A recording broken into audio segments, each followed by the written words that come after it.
खोलो ज़रा मुंह, खोलो।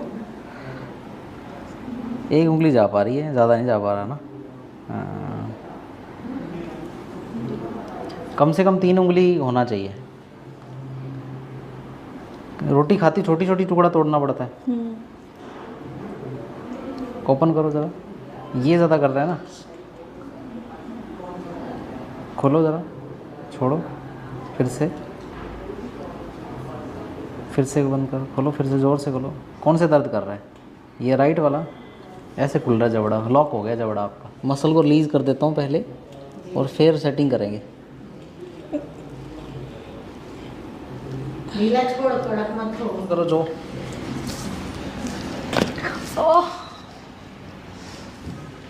अब खुल रहा है ना सही से? हाँ। अब 3 उंगली जा रही है। ओके।